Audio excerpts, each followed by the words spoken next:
Hi, I'm Reed Riggs, I'm Diane Neubauer. and we are here today to talk about our experiences as teachers, how we came to be teachers. Quick extra introduction. I'm currently a teacher, 9 through 12 grades at an IB school, and I finished my PhD in 2018 on language acquisition, and I continue to read and do research. And I was a K through 12 teacher for 10 years, and then went back and got a PhD in foreign language and ESL education. And I now do some teacher education teaching and teacher training things. And I still teach Chinese. That's my language of instruction. I teach online with small group classes. All right, So, Dan, do you want to? and yeah, so Yeah. today's topic was one that I suggested. So I'm going to lead the discussion as we begin here today. I actually, if you see the video of this one, I had a convoluted sketch that I made to try to organize my thinking.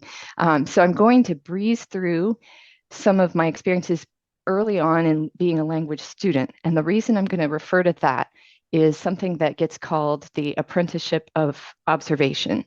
That there's a sociological study, let's see, it's called School Teacher, a sociological study published in 1975 by University of Chicago Press by Dan C. Lortie, Lortie.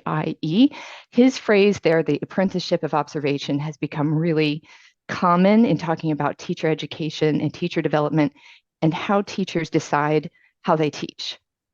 And the idea is what you saw as a student is the default way you go into teaching, no matter how it was, whether you liked it or not, even. You kind of have that as that's what's normal teaching. That's what default teaching is like. And if you're going to break away from that, it can be harder because you didn't experience it yourself as a student. And so talking about a little bit of the language learning experiences that I've had relates to how I then began teaching, especially and how I've developed as a teacher. So I will begin from there. So I was raised in Ohio in the US. My parents are basically English speakers only. They studied languages and referred to them as I grew up. I chose French when I was in middle school. That was the first opportunity I had to choose a language of study in school. That would be a regular thing.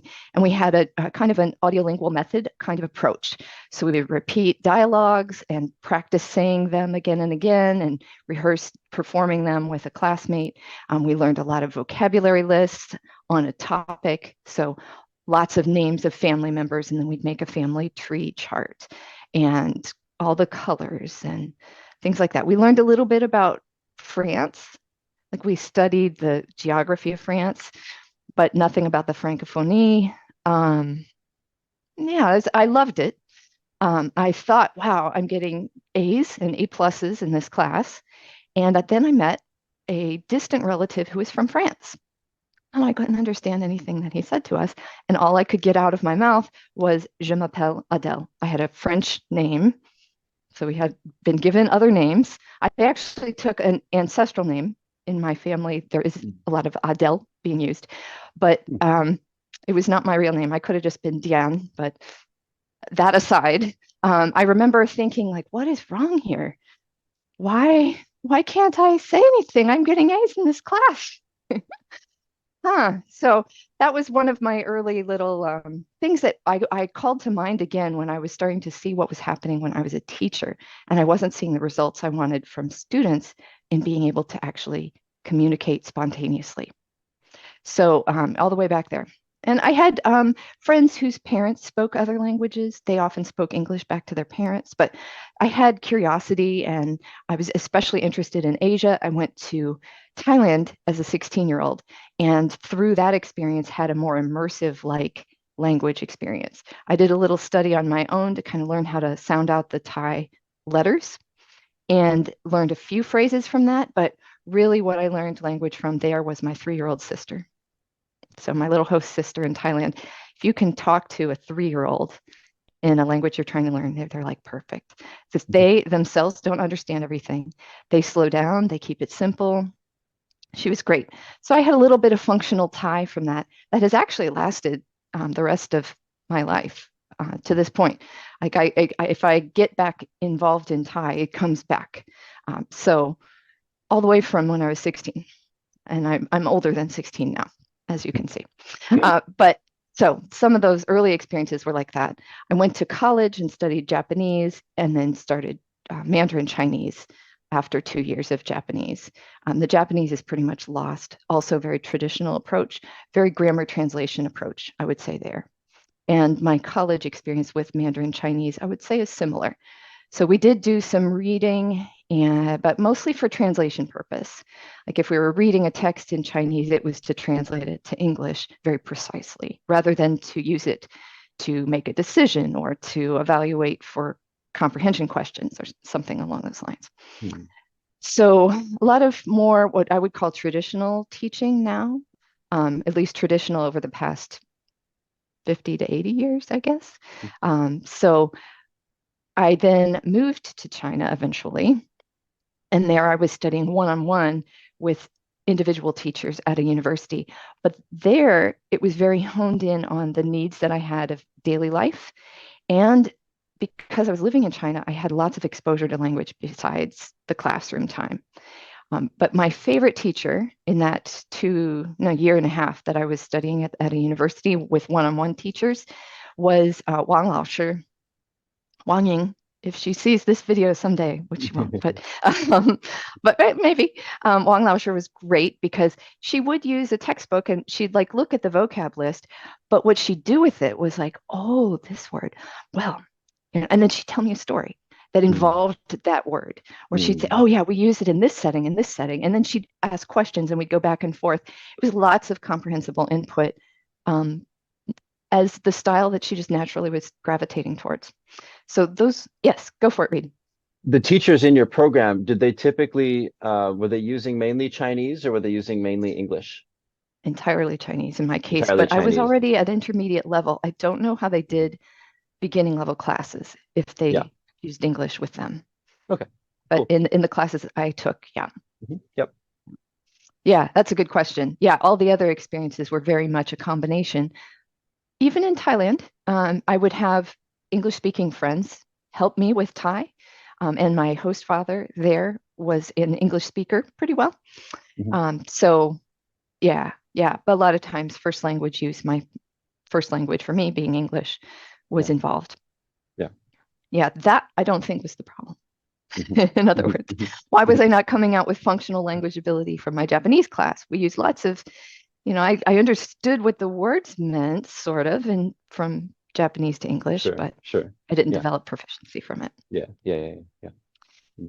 Yeah. So I then was living in China for a few years, came back to the US, and I really wanted to maintain my Chinese and find a job that would allow me to do that.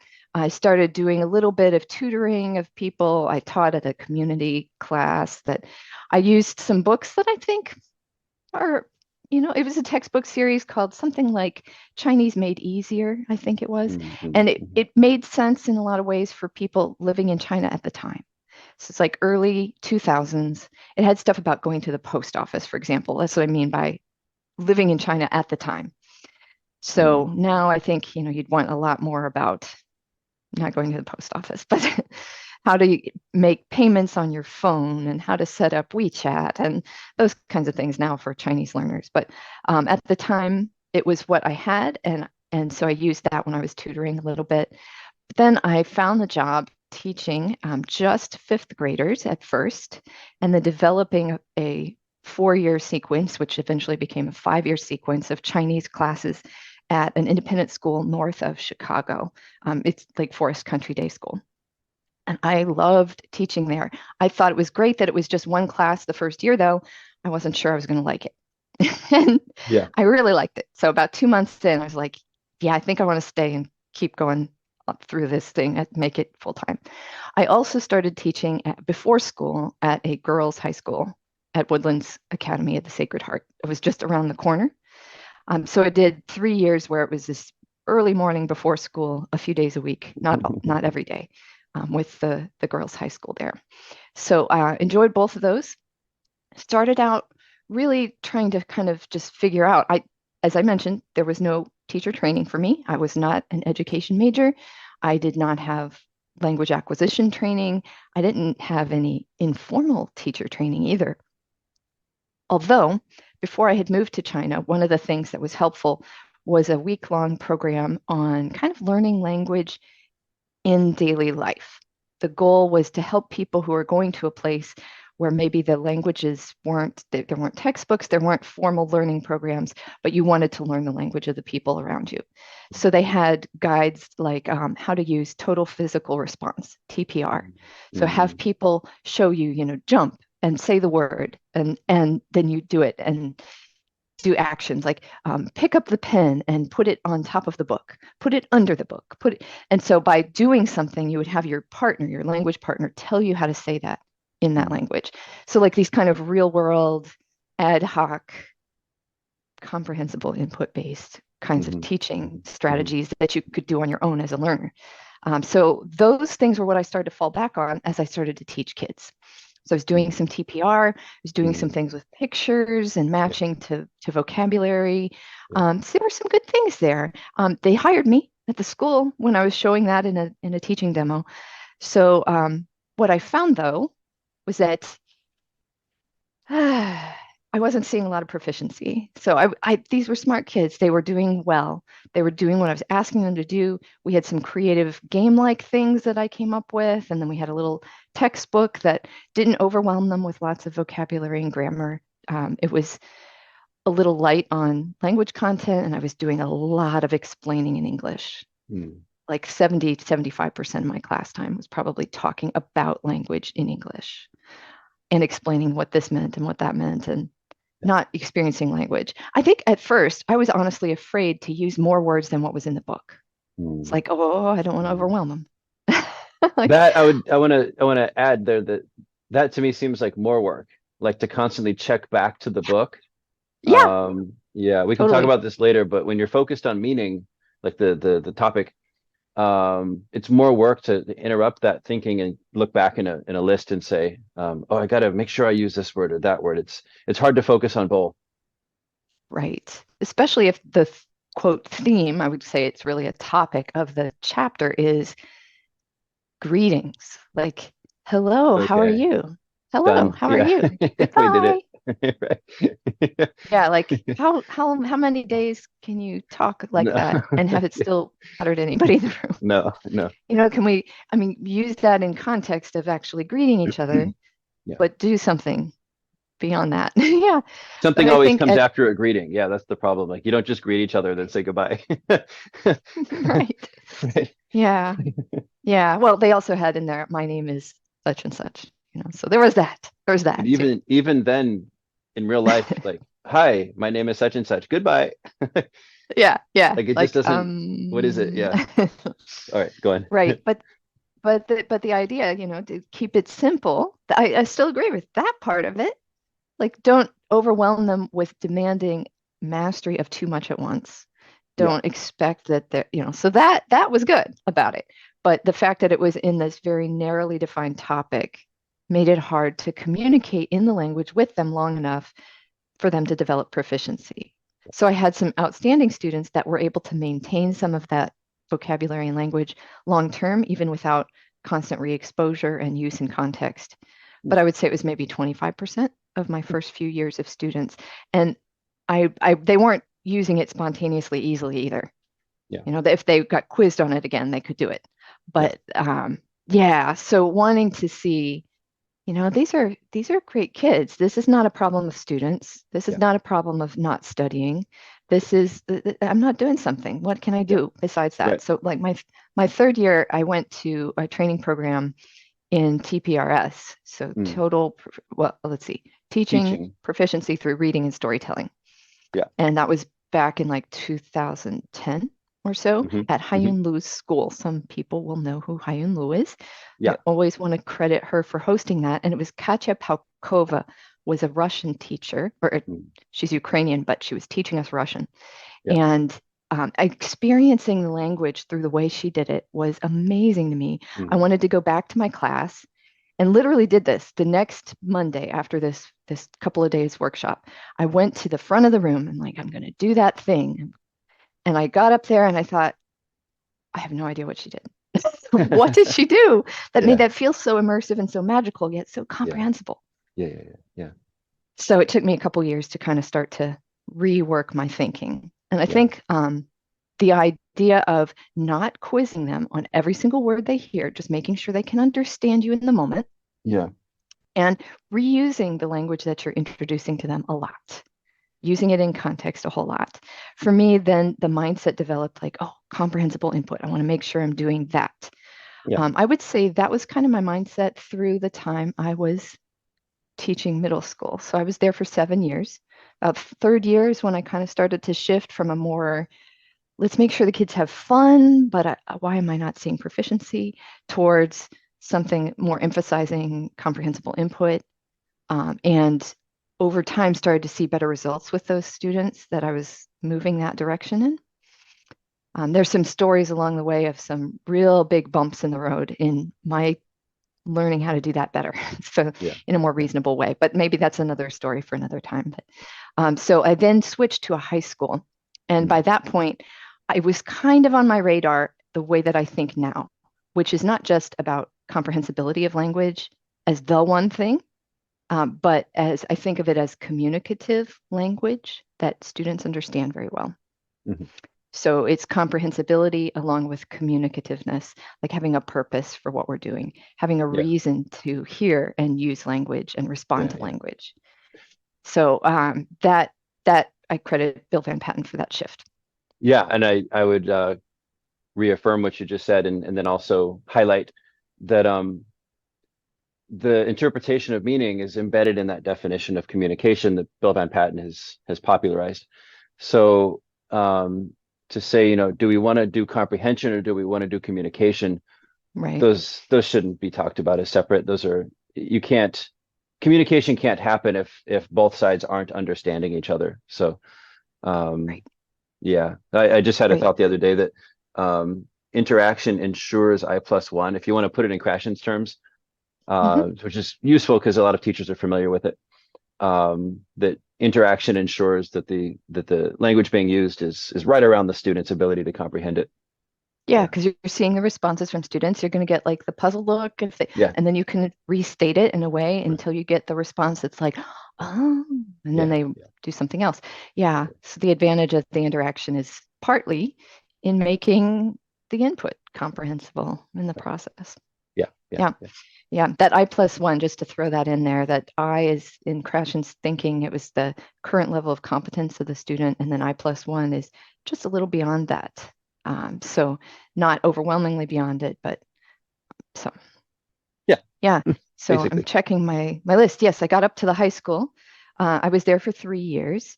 Loved teaching the students that I had there. And one of the things I was excited about teaching at that high school was getting to have the whole range of all the way up through AP class. So I wanted to see not only the beginners, which is basically all that I had at middle school, but getting past the novice level into intermediate, Mm, and teaching year 4 and AP gave me some of that opportunity.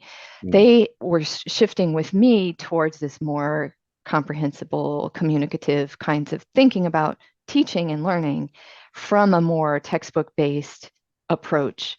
And I know the teacher before me was very diligent, but I didn't see a lot of lasting proficiency for students, particularly students that didn't love to study outside of class. mm, And I mm, wasn't going to make that a stipulation mhm, of succeeding in the class. I didn't want it to be about them having to go home and practice vocabulary every night or something. mm, mm, So if I wasn't seeing the development in class, I was working in class to improve it. mm, um, in in that process, some of the that's where I feel like I really got it about what I wanted to do as a teacher, and I got more creative. I think learned from a lot of other teachers at my school then, as well as on the internet, and got connected and talked with a lot of teachers a lot of times. That's around the time I met you. yeah, yeah. And so I was really thinking about making rich language experiences in the classroom. I was starting to dabble in reading some research, learned about who Krashen was and who Bill Van Patten was and Michael Long and some of these things, and had very vague ideas about it. You introduced me to usage-based theory people, which I thought was heretical at first. Yeah, I don't know if I ever said that, but it's so cool. now I really Yeah, like that stuff because I cool. think it's a great way of of a great lens on looking at the way that we operate in a classroom. We're not just thinking about cognitive development. We're thinking Yeah. about the experiences of the learner and the partnership and interaction between these aspects of being a human and Yeah. encountering language. Yeah. So sociocultural stuff I learned about later. But so that, let's see, in the midst of that high school stuff, that's when I got the bug about maybe going to get a PhD and think Mm. about this in greater detail. One of the motivations I had in doing that was wanting to be able to do in research presentations of what is happening in the kinds of classrooms that I had and that friends of mine had.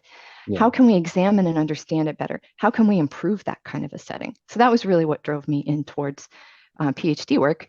Mm-hmm. At the same time I was doing my PhD, I then began teaching classes online quite a bit. I'd done a Mm. little bit of tutoring here and there over Skype years before while I was in Colorado, but doing online teaching has been a whole kind of new shift for me since 2017. Mm-hmm. And I like it. I like it a lot. It opens up opportunity for some people to learn language that wouldn't otherwise have the opportunity because of Mm. where they live. And I certainly wouldn't have the number of Mm. people here locally in my rural Iowa location Yeah. to teach Mandarin Chinese classes. So Yeah. it's great for me. It's great for them. It's a little boost once a week. It's not, I don't teach every day or anything. But I think finding the way to use online teaching has been really interesting for me to kind of keep my growing and experimenting edge going. I also do a little bit of like sometimes gets called a demonstration lab or a Mm. language lab. I do some of that at some conferences occasionally as well. And I love doing that too, because it really gives you the time with language teachers to really think in depth about the little moment by moment things we do in the classroom, Yeah. as well as what are our goals overall and how do we structure activities to manage those. Mm. Yeah. Did I miss anything big, do you think? I don't think so. I think that's a fantastic story from learner to teacher, and just the teaching experiences that come along with learning and the different stages that come along with actually stepping into teaching. Yeah. Yeah. Well, I And could, just yeah, to toss out one more piece, I still yeah, continue to learn languages now. Still right. learning a bit of French off and on, sometimes done ASL classes, Thai, Mhm. Spanish, Vietnamese. Yeah. So I keep that going as well as continue to seek to expand my Mandarin Chinese. Hmm. Hmm. I Hmm. see all that as important too. Right. Yeah. To continue to be a learner.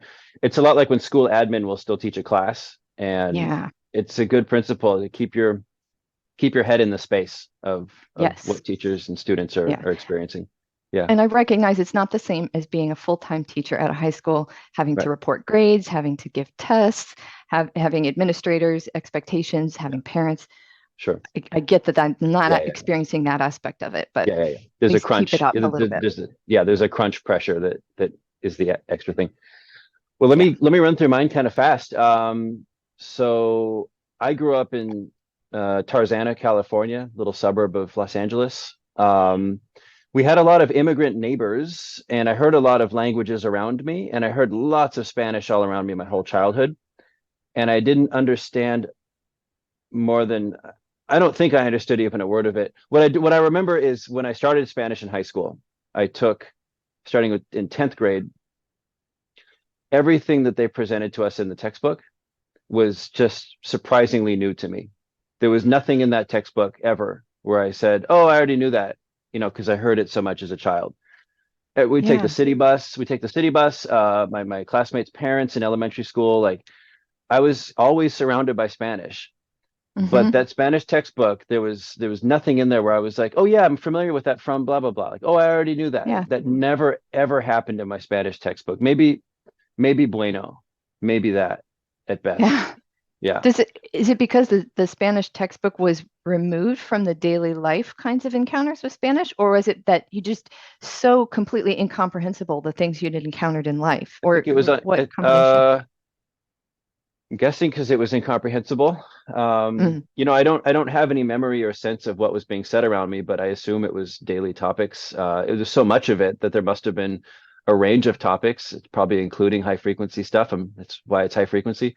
mhm. Um, Yeah. so yeah, no, it was just noise, and I think that it says a lot about kind of barriers and inroads to starting to connect meaning with language, that was never ever part of it. Like I Yeah. wasn't watching Nobody them. was trying to help you either. They weren't themselves doing anything visual with it. It was just chatting. It was just Right. conversations, and it wasn't like this is a ball and here's a ball in their hand. None of that was ever happening. It was even if they were doing it for each other, I'd at least have some sort of visual thing, or like hey, I have some food for you. Here's some food. Even if that happened, I wasn't with my eyes watching anybody, and so there wasn't. I just think there weren't opportunities to connect meaning with any of it ever. Yeah. Um, Only recently I learned that through Duolingo, I learned Linda means cute. And I was like, oh, I knew that name from my childhood. So there's something. But that's now 20 Hmm. years after high school. Like, Yeah. Yeah. not even 20 years after my childhood, it's 20 years after my high school textbook experience. Yeah. So Spanish was my first language, second language, started in high school. I was just memorizing the textbook, taking tests. The teacher in our second year said, students seem to never remember anything. And so I'm going to make fruits the goal for this year. We're just going to keep relearning fruits all year long. And she had little plastic fruits and she'd talk about fruits on the board. And we probably learned some of them. But it was just constant, like memorize this again for the test, memorize this again for the test. Yeah. It was Well, like, make sure can you I do just the say, home. Yeah. there's something about fruits with this because I've been told by students when I was teaching at the high school the Yeah. last time, the final high school where I was teaching, I had a student whose friend was in a different school learning Mandarin, and he said Yeah. like they're just doing this fruits unit like all year. They're just learning fruits. What is it Yeah. about fruits? I It's think it's just just ironic. considered like it's embarrassing that you don't know it or something. I'm not sure. Yeah, I don't know why it's that's funny. such a It's draw for funny. some things. Or they think it's visual. It's something you'll eat. It's like it checks all the boxes for stuff that's I like important to guess. learn. It's like and considered basic. It's like you got to at least know this. Um, I just think it's silly. I it's mean, it sure, is learn yeah. It's fruits, funny. but Yeah. like the thing at the very No, I know. beginning, I don't think I think I that's think I think it's a my stage purpose. maybe teachers go through where they're like, if the Yeah. students aren't retaining anything, then let me try to like drill something. Like what? Let me try to make one Yeah. thing like stick. I can't make anything stick. Let me try to find one thing. And I Yeah. guess fruits are like, we can always talk about what we're going to eat. Um, and they're very distinct from each other. Sure. Kind of interesting looking. And Sure, sure. yeah. Yeah, visually you can draw Yeah. them easy. Everyone Yeah. probably eats them. You know, Right, it's not a right. vegetarian meat That's right. No eater kind of vegetarians. Yeah. problem. Yep. Dishes are kind of hard to Yeah. introduce. Yeah. They're Okay. not culturally Okay. specific, so regardless of your background, you probably eat fruits. True. So, True. and they're worldwide exports. So, okay, so that was Spanish. Toward the last 2 years of high school, I just decided that I wanted to do something that would appear to be profoundly difficult.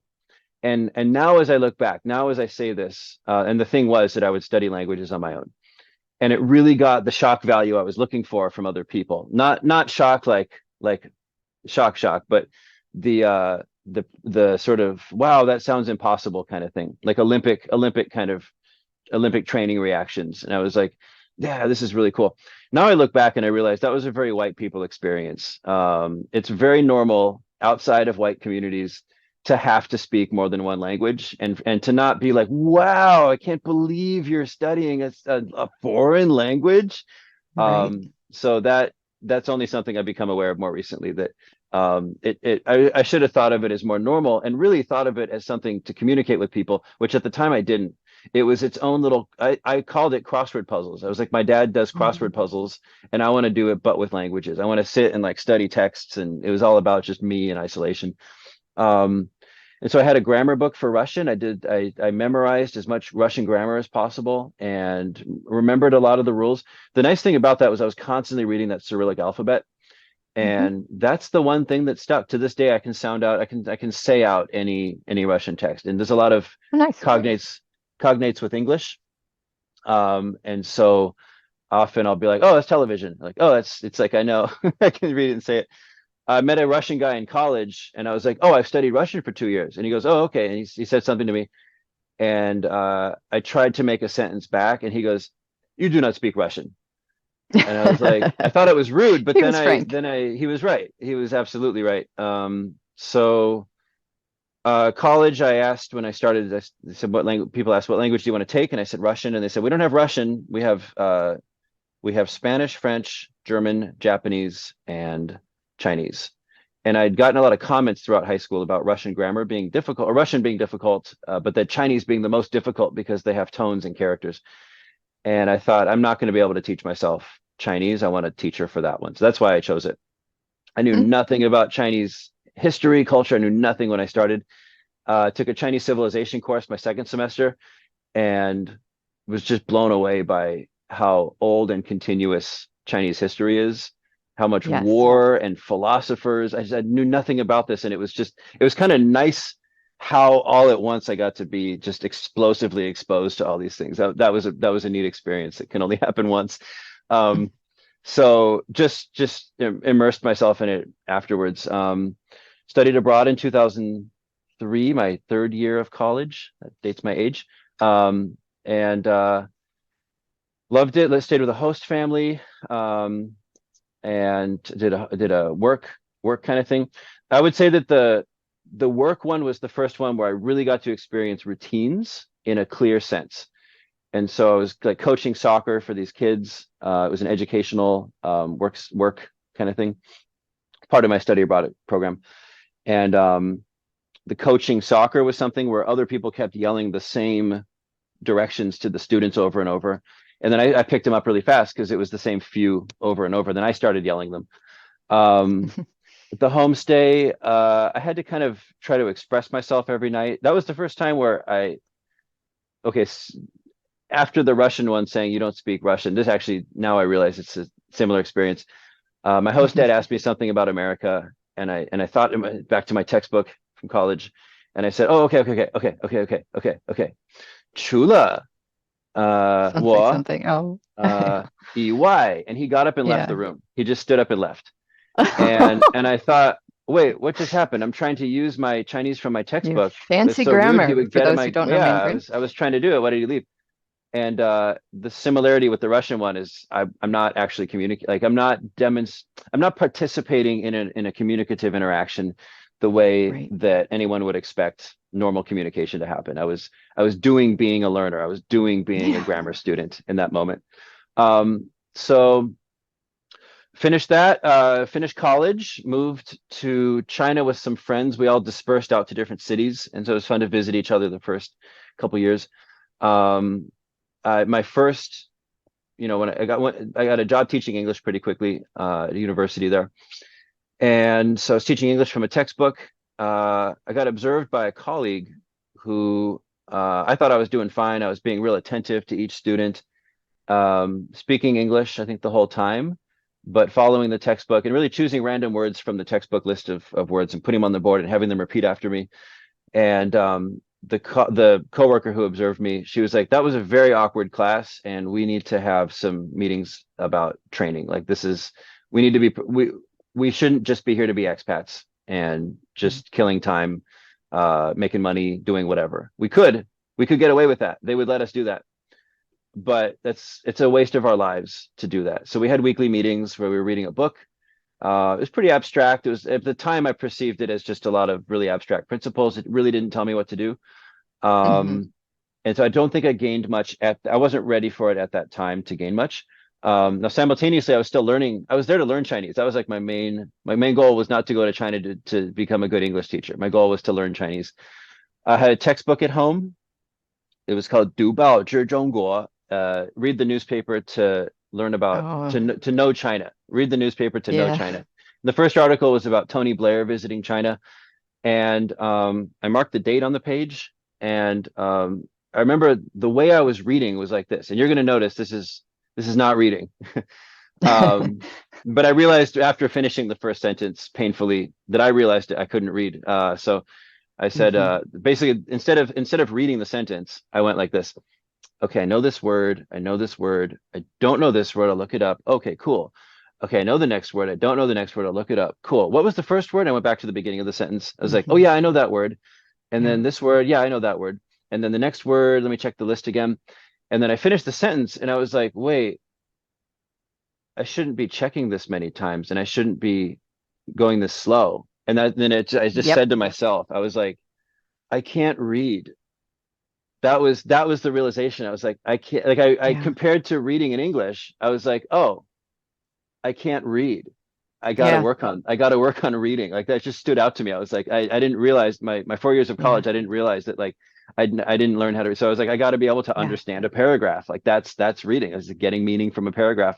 Um, so each day I would mark the date, and I started to very gradually accelerate. And so I was finishing one article, probably about one per week at the beginning. And by the end of that first semester, I think I was finishing about two articles per day. And so I was Wow. just training myself on that. Yeah. So it's just very much, and I was talking with people outside a lot, hearing a lot of Chinese. So um, I got trained from a English teacher there at the end of that year for a different college program, and he just walked me through like step by step. You gotta say things. You gotta talk about pictures. It was Cambridge Handbooks for Language Teachers, Pictures for Language Learning. The intro to that book, that was probably the most high leverage mind shift for me. Just the intro where he said, we're talking about meaning, we're talking about ideas, and pictures bring that into our classroom. And so just Yeah. that Nice. That was little intro to where I that book is started too with what I pictures. needed. It's what I needed. So then, yeah, then I just got into all kinds of different things. I was explaining grammar a lot to my students through my first couple of years in China, just explaining grammar, explaining vocab, explaining grammar, doing it in Chinese, so they weren't even getting English from me. That was, Yeah. and again, it fit my goal of being a Chinese learner. I was trying to practice my Chinese, which is very selfish.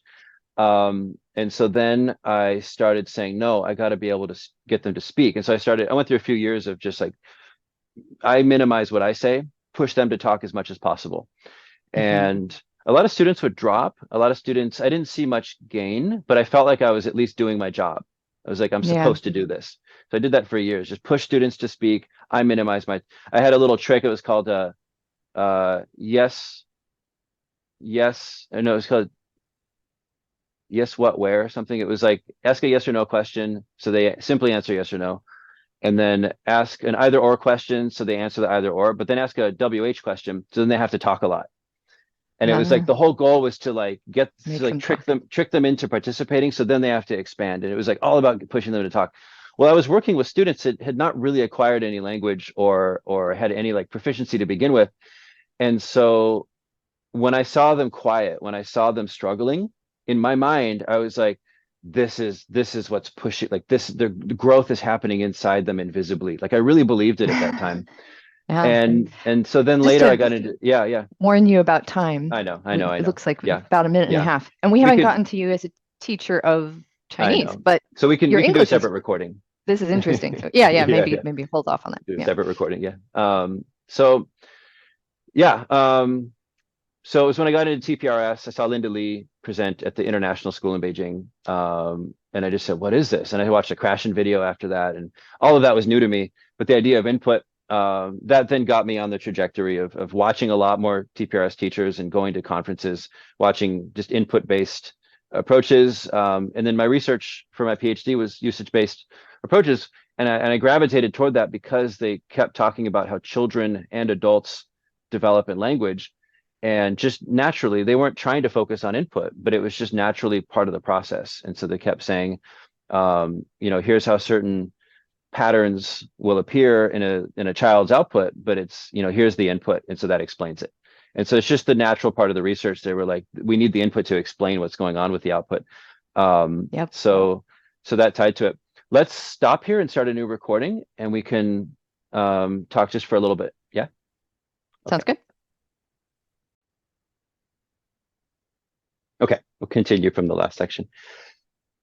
So I'm kind of in a mix right now in my story where um, I started teaching. So I wanted to continue with my Chinese. Toward the end of my years in China, I was in China for 7 years.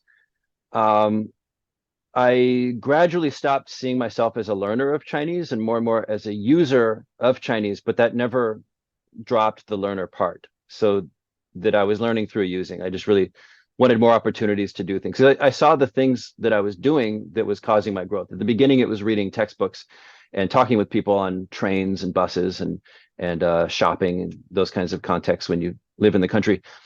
Um, And later when I would tutor students, I would talk with parents. And so Chinese parents had all kinds of questions about their kids, learning progress and requests. And so I started to kind of tally up the contexts in which I'd been learning Chinese. And so that just blended with the idea of like, these aren't school-based, textbook-based, traditional learning contexts. These are just normal usage contexts, and I'm learning through that. So I wanted to keep doing something like that. I finished a master's degree at Sichuan University in my last 2 years in China, and that's when I fell in love with academia. I was just like, I want to be able to read research and all that. So I came to the University of Hawaii. I was really fortunate to come to Star Talk programs every summer. I got to watch a range of teachers with different beliefs and philosophies about teaching and then how they enacted those. And so I got to watch that every summer. I based my dissertation on one of them. I recorded the whole camp, but I focused on one classroom. It really aligned with what usage-based researchers were looking at, which was frequency in the input. So what verbs are the students exposed to, and how do they combine them with other words that were in their input, and how much do they generalize? It was a question about how much does your brain create its own language, especially at the very beginning. That was my focus. Mhm. And so I recorded a whole summer camp. I'm grateful to have department funding that paid for transcribing. I then spent the next Yeah, year. that's huge. It is huge. And I spent the next year checking the transcriptions. And so that took a whole year of like full time every day checking and fixing. There were a lot of little things to fix. I had to identify the participants as well. It was audio recordings to the transcribers, but so they weren't identifiable. But then I had the video, so I got to see who said it. And I had to put, instead of student, I put the student's identifier in. And so that helped me look real close in detail at what was going on in those classrooms. So yeah, I would say that now I teach with a focus on input and social interaction, but I really take this view of I have a human in front of me. I have many humans in front of me, and researchers have really looked at that, like how do humans be human with each other in how they take turns in interaction. And so I'm constantly day by day focusing on that. And I sort of have on the back burner that input is coming out of this. The input is kept comprehensible through this process. And so that needs to be there. But I can't make it my main focus because it could devolve into a loss of topic, into a loss of the human in front of me. So if it's like I got to hit this word so many times, we'll do that through a topic that's narrow. So we can do that with total beginners. I can put a stick figure on the board and say, what's his name? What's his name? Okay, what's your name? And then sometimes I'll translate for beginners and just to get us, a little inroad. And then okay, so your name, 你的名字叫 John, 你的名字叫 John, 你的名字叫什么? And then if they're stuck, I'll translate again for them. After 2 or 3 times, people don't need it because it's so repetitive. But it's a real question with a real answer. It's a real question with a real Right. answer. And then we start imagining. So we'll say, okay, So 他 who's this 叫什么 guy? 名字? Yeah, 他叫什么名字? I'm pointing to the guy.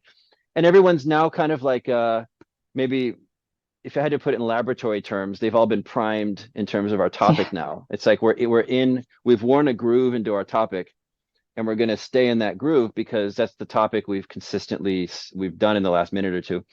And so now we just stay in that topic, but I'm not going to really leave that narrow topic, partly because of that back burner focus on repeated input. It's not the front thing, because oftentimes I see stories just like fall apart into nothing. I subbed one time and the teacher said, make sure the students know all this vocab for their upcoming test. And so I said, let's build a story. And I think I had one vocab word to start, and the story was really fun and the kids were having a really good time. And it was a very coherent one story. And then I said, and after about 15 minutes of having fun, I said, let's make sure we cover all the vocab in the list too, because you have a test coming up. Then they just all started shouting out sentences that had Yeah, nothing to it do with doesn't the cohere other anymore. sentences. There's no more coherence. It was just like we used the word, we used the word, we used the word. And I said, what happened to our story? And also the story had kind of like it was like cotton candy and water. Like Yeah, the story had it didn't exist anymore. Not in it's as if they'd couldn't forgotten be it ever recovered. happened. Couldn't be recovered. The story was gone. and I think they'd lost interest, but they'd also just forgotten what the story was, or were unwilling. It's unclear, but we couldn't go back to the story. Like Yeah. the focus on that vocab list had just somehow pushed it too far into the past. It was gone. So that's the kind of stuff I focus on now. And I really think about very diverse research views, like some that talk about acquisition as just building up mental representation. When we talk about language acquisition, we're just talking about building mental representation. And then other people that say, well, if that's acquisition, then we want to call it development. We want a new term because we want to talk about like the whole picture. Like, how Yeah. do you fit Brother. into your social environments, and how do you interact with people, and moment by moment kind of things. And so I think that I keep all those in mind. Those researchers will themselves argue with each other. But to me, I'll just have a big shelf for everybody. It's like I put you in different jars on my shelf, and I'm like, Pull them okay, out as needed. yeah, pull them out as needed. And kind of just look at different angles at different times. It's like, here's the Yeah. student in front of me. For mental representation, one of my questions is this going to last? It's like they're saying this now. In a couple weeks, will they forget? Which is the most typical thing teachers see. Students, your best A students, like you said in your story, they study really hard. They're the top students, and then 2 weeks later, they don't remember the thing that they just showed they know on a test.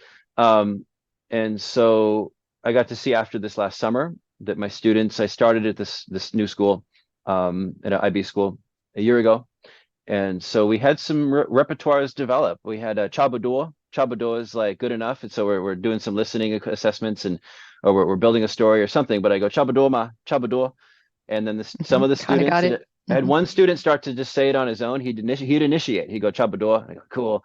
And then most of the others didn't. But we took the summer off, and we came back, and we did something, and the one student, same student, said Chabador, but then other students jumped in and said Chabador, and I was like, ooh, like Yeah. that's in your head. So for the mental representation, if we go a whole summer, we come back and the students, there's a little bit of dust on it. You can blow the dust off, it's there. Um, Hmm. and so that to me, I look at that as like a mental representation kind of thing. But Yeah. then for everything else we do, when I'm in the room with them, it's like I gotta see like where's your interest? I gotta find like where's your interest? What's gonna be fun? I'll bring my interest. I'll something I think is funny. I'll bring it up. I might laugh and they see I'm laughing and they're like, oh, okay, we're having fun. I try to build routines around things that we'll find fun. They then get into the idea of like, oh, I'm gonna try to say something funny because that's normal in this classroom. Um, but that's Yeah. kind of where my main front burner focus is. It's like where's the interest? Um, Hmm. talk about that. But yeah, and then I shelter. I try to keep things as like simple and repetitive as possible. When I look at immersion classrooms, I wouldn't say that I'm doing, my language is not as complex as an immersion teacher. I'm not using, full on phrases, and you could say it's impoverished input. I would just call it level appropriate input. Yeah. And I find little places to sneak the more complex things. It's like in a third turn, I can do that. So it's like simple question, simple answer, uh, simple response, and then I'll expand a little with something a little complex. It was there in the input. It's just it's not meant to be as comprehensible. Because again, It's the I I'll plus use one I'll though. use yeah, I'll use language at the level they can respond to, and it's just not. I know them. I know my students. Like I know I've been watching continuously what they can respond to and what trips them up, and even simple things trip them up. And so I just have a general sense of like, oh yeah, they often get confused with Shama questions. They just don't hear the Shama, the what questions. So yeah, that's where I'm at now. Interaction for the secret goal of input. Yeah. Yeah. Yeah. Cool. Yeah. Some of the things that you said along the way there, I think it's you mentioned the theory with the jars on the shelf. In my Mm, mind, they're like a complex dynamic system that plays together mhm. well, Yeah, because that's the way I like to think about these things. yeah, So that there are these different elements of emphasis and different kinds of research thinking about yeah, language acquisition and how it operates in real human contexts yeah, versus laboratory stuff. yeah. Sure, So sure. the ones that are more interesting to me relate to language education, of course. Yeah, I'm a teacher, and that was my degree program was really focused in on classroom learning and teachers and students.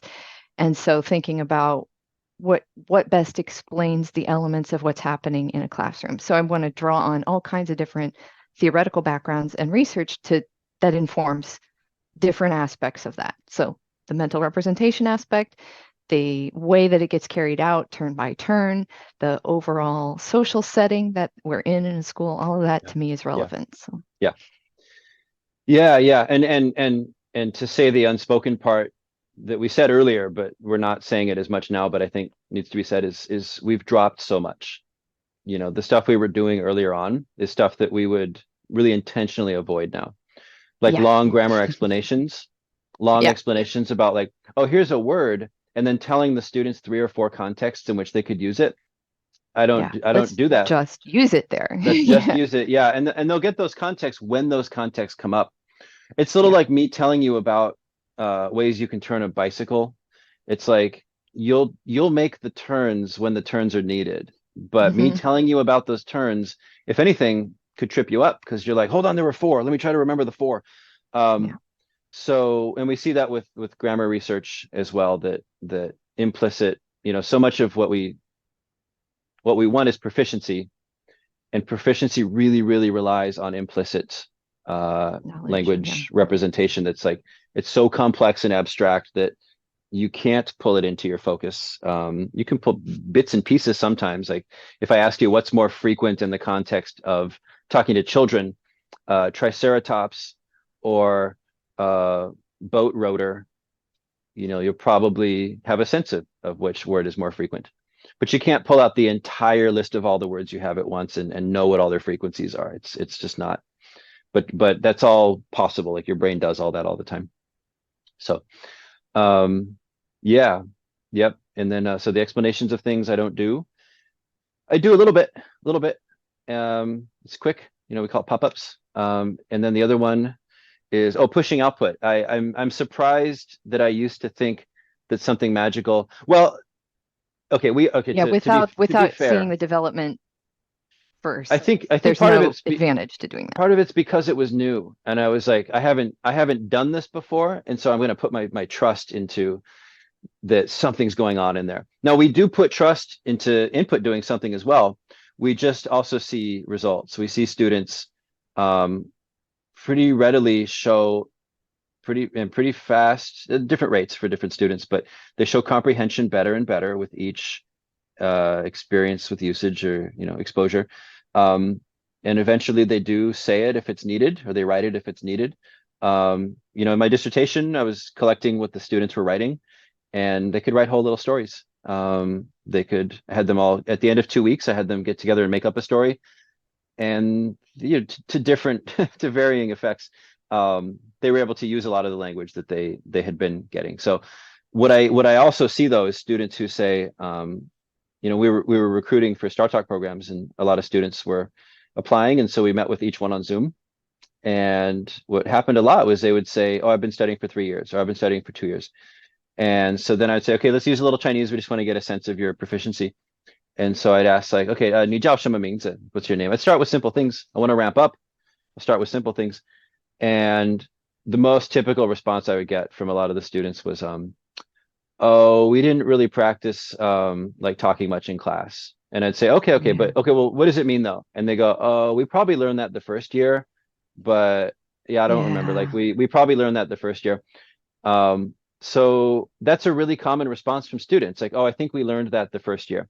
The yeah, reason you think you learned it the first year is because maybe you sort of kind of recognize it, but no yeah. one's been using it with you. You haven't had opportunities to see it or produce it in meaningful contexts.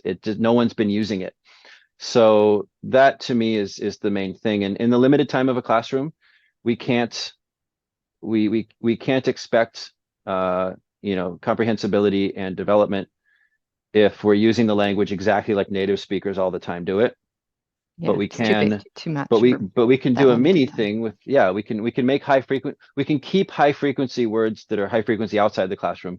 We can keep them high frequency in the classroom.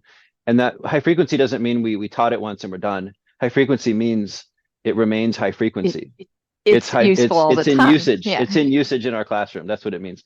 So yeah, we can do a little mini sort of version of that. If I ask a student like, can you, 可以吗? and a student goes, "Oh, we've never learned that before," which Hmm. Koi is often taught a little bit later, and it's often Yeah, not it taught is, as even though that it's little. super normal to use in life.